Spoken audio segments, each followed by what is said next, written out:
Be ready. 5 seconds.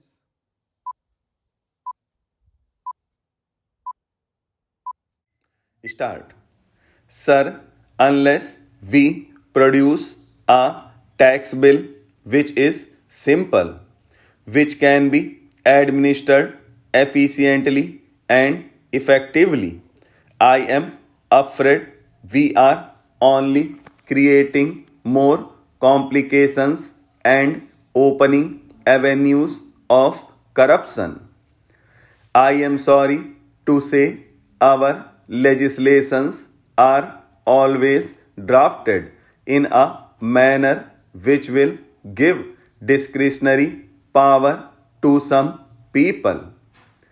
I can submit a general argument that every discretionary power vested with any government official is always used in favor of the influential and the rich. Poor man will not be able to reach that official. So there should be a law which gives minimum discretion to officials. Professor Caldor himself says that the three prime considerations that should be taken into account in framing an effective tax system are equity, economic effects, and administrative efficiency. But our present taxation system is neither equitable nor administratively efficient, and the economic effects are disastrous for all to see. My humble submission is that even at this stage, the direct taxes amendment bill should be kept in abeyance and a select committee should be formed by a motion from the finance minister himself. Nothing would be lost, I can assure you. There is no hurry. Only people in a hurry will be those in the department who want to push it in a hurry because of various provisions in the bill about which I need not say anything. My humble request is that if we want to rationalize the tax system, the direct amendment bill needs to be redrafted. Sir, on the corporation tax, we had great hopes that the tax will be more effectively collected. But what do we find now? There are ad hoc and arbitrary deletions, disallowances, and additions by the income tax authorities. You promised a simple tax bill. In the long term fiscal policy, now we had a bill which is not simple.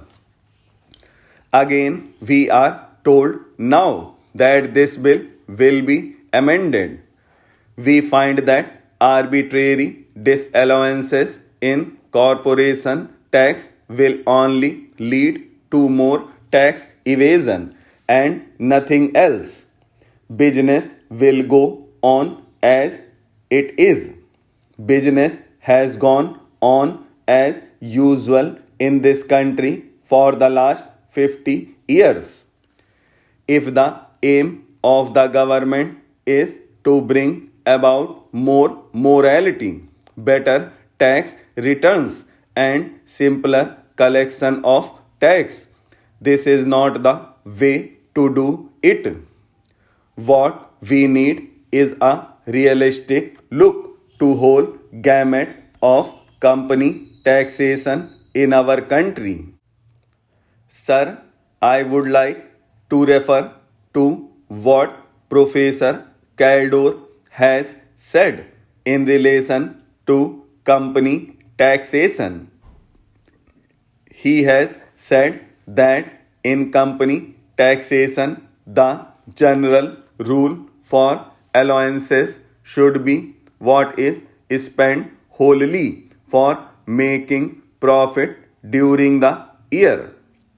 Sir, even when the income tax officer agrees that the money has been genuinely spent, he says that he will not allow it.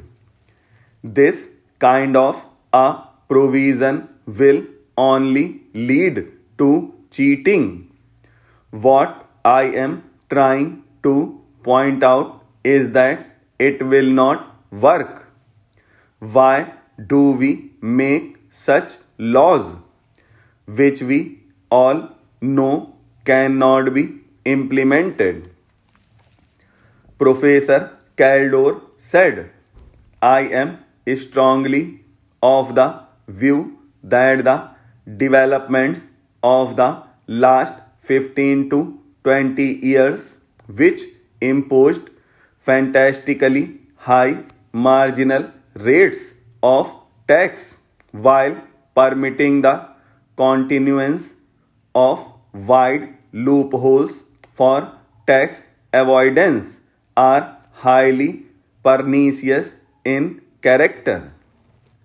As Henry Simmons said before the war, that the whole procedure smacks of a subtle kind of moral and intellectual dishonesty. One senses here a grand scheme of deception, whereby enormous surtaxes are voted in exchange for promises that they will not be made effective. Thus, the politicians may point out with pride to the rates while quietly reminding their wealthy constituents of the loopholes. This is Professor Caldor's comment in 1956, when the general standard of morality was much higher than today. Today we are making laws which we will understand cannot be implemented. Today we are giving powers to an income tax officer to straightway make a difference of crores of rupees. There is no correlation between the status of the person who enjoys the power and the power that he wields.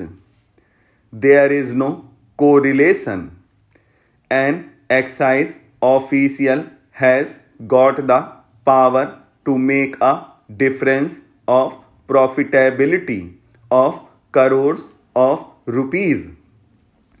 Is it workable? Common sense tells us that it will not work.